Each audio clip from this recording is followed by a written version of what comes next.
Agora vamos falar de saúde, assunto de extrema importância.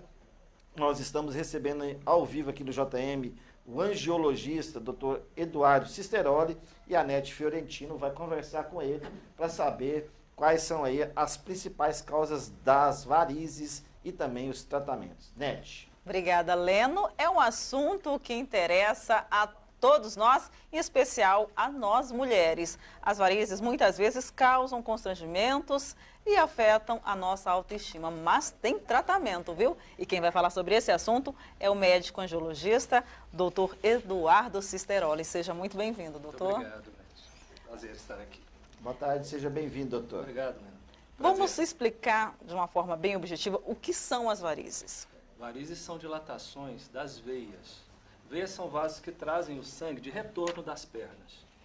Quando elas se dilatam, existe um aumento de pressão que é refletido para até as veias que estão normais e elas vão se dilatando sequencialmente. À medida que elas se dilatam sequencialmente, elas prejudicam a circulação da perna, porque aumenta a pressão na circulação capilar. E isso causa um mal, um malefício, além de estético, obviamente, um mal propriamente de saúde. E é um problema que não atinge apenas as mulheres, não é, doutor? Não, atinge mais as mulheres. A proporção é de 3:1 ou de 4:1, dependendo da região, da raça, mas os homens também são atingidos e às vezes de uma maneira muito mais séria do que as próprias mulheres.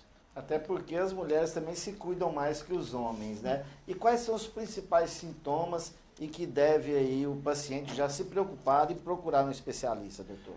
Primeiro, visualmente, a paciente ou o paciente percebe dilatações venosas que são visíveis, as varizes propriamente ditas, dor, peso nas pernas, cansaço, formigamento, que são as parestesias, cãibras. Todos esses sintomas são originados pela patologia varicosa. Doutor Eduardo, em que momento que é feita a indicação da cirurgia? Cirurgia, hoje existem métodos que tratam as varizes sem necessidade de cirurgia, mas a cirurgia é indicada para veias, para um quadro um pouco mais avançado, quando as veias já estão muito dilatadas e não são passíveis de serem tratadas nem com aplicação, nem com outros métodos de consultório.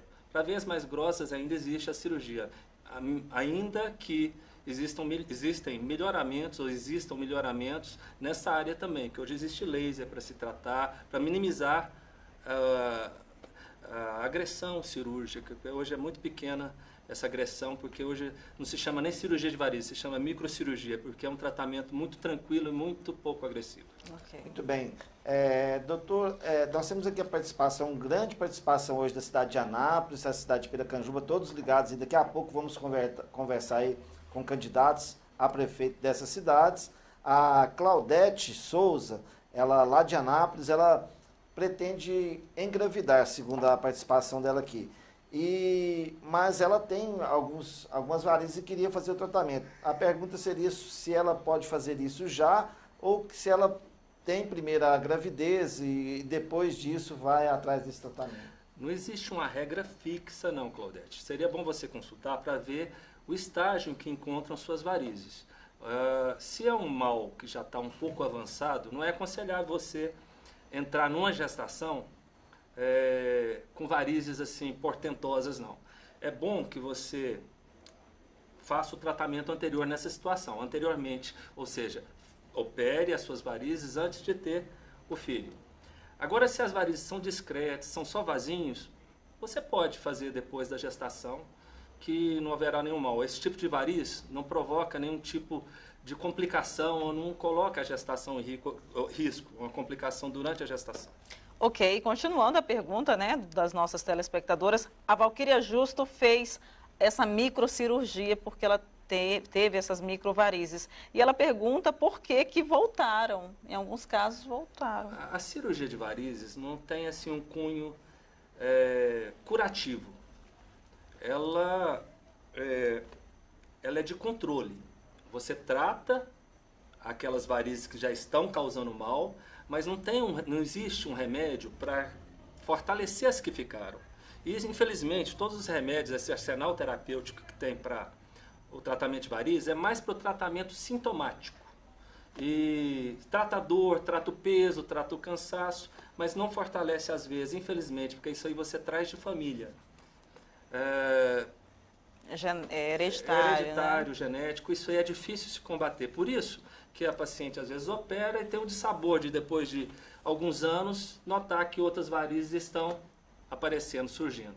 Ok. Doutor Eduardo Cisterolhos, é angiologista, está conversando conosco aqui. Chega também aqui a pergunta da Ruth de Souza, aqui também da cidade, aqui de Goiânia, setor marista. Ela pergunta, acho que é uma pergunta muito frequente essa, se o uso frequente de salto alto para a mulher também aí pode ocasionar varizes. O salto em si não gera varizes, mas ele atrapalha um movimento importante do pé, que é a dorsiflexão e extensão. É isso que faz a panturrilha bombear o sangue de retorno. A panturrilha, nesse movimento de contração e relaxamento que ocorre durante a caminhada, ela ajuda o sangue a retornar pelas veias. O salto, ele trava esse movimento. A pessoa anda sem dorsifletir e estender o pé. E a panturrilha não faz esse trabalho também. Então, indiretamente, essa ausência da contração da panturrilha aumenta a pressão nas veias e gera varizes também. Então, o salto indiretamente gera varizes. Nesse mesmo sentido de dúvidas, né?